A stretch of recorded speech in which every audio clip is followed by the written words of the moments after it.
The reality of organic versus non-organic food. Have you ever stood in a supermarket wondering if organic food is really worth the price? The bright green organic label often looks healthier and safer, but what's the real story behind it? Let's uncover the truth about organic versus non-organic food in a simple and clear way. First, what exactly does the word organic mean?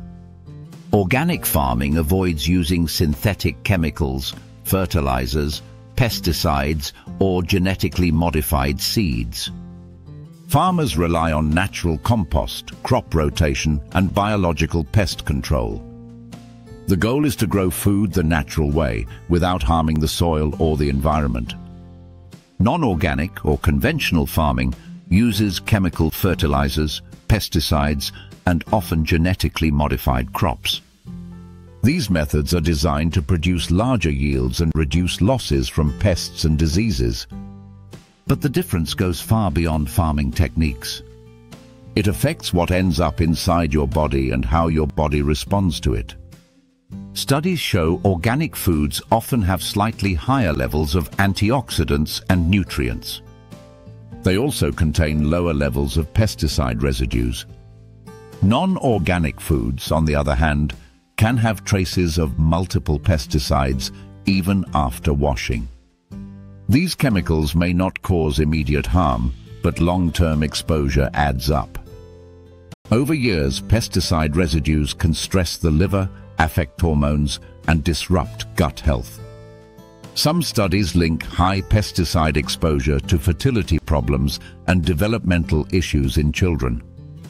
That's why families with young kids often choose organic options when possible. But does organic always mean completely chemical-free? Not exactly. Organic farms can use natural or approved pesticides too, but in much smaller amounts. The focus is on prevention rather than chemical correction. Now let's look at how price plays a role. Organic food usually costs 20 to 100% more than non-organic. This higher price comes from stricter farming rules, smaller yields, and certification costs. So should you always buy organic everything? Not necessarily. It's about smart choices. Some fruits and vegetables absorb more pesticides than others. These are called the dirty dozen, like strawberries, spinach, apples, and grapes. For these items, choosing organic makes the most sense. On the other hand, some foods naturally have thicker skins that block chemicals. These include avocados, bananas, onions, pineapples, asparagus, honeydew melon, kiwi, cabbage, watermelon, mushrooms, mangoes, sweet potatoes, carrots, and sweet corn. These are called the Clean 15, and buying them non-organic is usually safe. Knowing this list helps you save money and still protect your health. Another question people ask is, does organic food taste better? Many say yes, especially when it's fresh and local. The richer soil and slower growth often improve flavor and aroma. But taste can also depend on freshness and variety, not just organic status.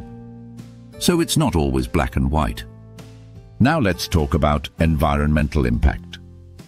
Organic farming is gentler on the planet. It reduces water pollution, improves soil fertility, and supports biodiversity. Non-organic farming often uses chemicals that can harm pollinators like bees. Runoff from chemical fertilizers can contaminate rivers and oceans. Over time, that affects fish, birds, and even our drinking water. So every organic purchase is also a small vote for a cleaner earth. But we must be realistic. Organic farming alone cannot feed the entire world yet.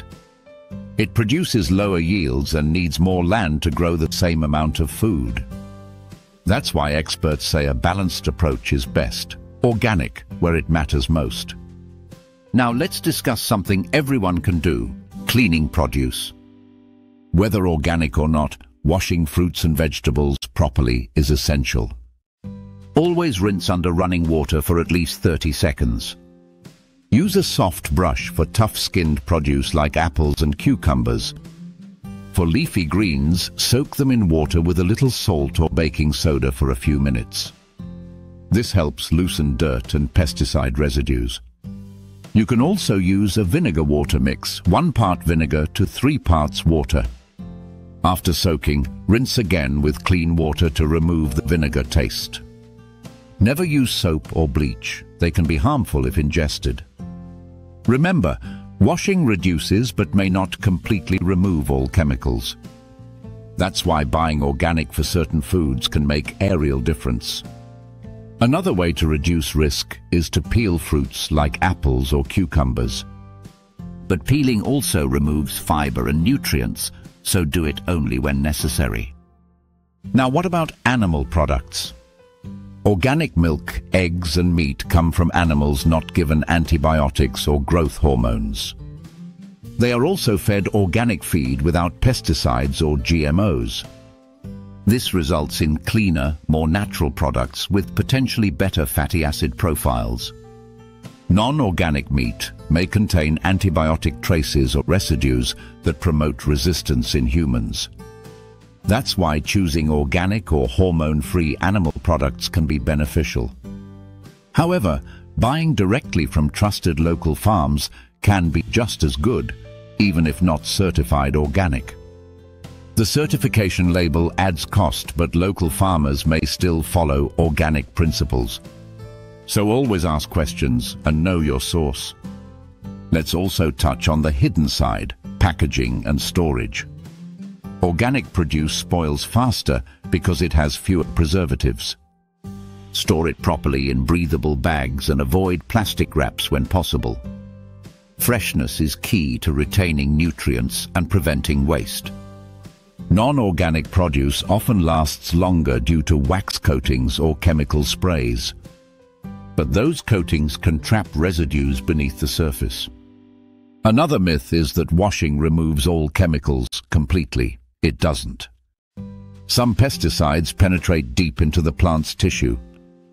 That's another reason why choosing organic for delicate produce makes sense. Let's summarize what we've learned. Organic food minimizes exposure to harmful chemicals. It supports environmental sustainability and animal welfare. But it costs more and may not always look as perfect on the outside.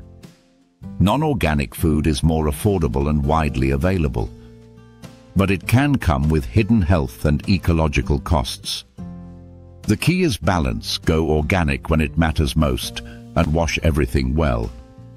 Focus on variety, freshness and mindful eating rather than just the label. You can also grow your own herbs or small vegetables at home. It's fun and rewarding. Even a few pots on your balcony can give you pesticide-free greens. It's the most organic option possible. Remember, good health comes from consistent habits, not one purchase. Eat more whole foods, fewer processed snacks, and drink plenty of water. Whether organic or not, what matters is conscious choice. Every time you shop, you have the power to support your health and the planet. Don't feel pressured to go 100% organic. Start small and smart. Replace a few key items, clean your produce, and stay informed. The more we learn, the wiser our choices become, and the healthier our future will be. So next time you see that green label, you'll know exactly what it means. Because now you understand the reality of organic versus non-organic food. Thank you for watching. Stay healthy, stay informed, and eat smart every day.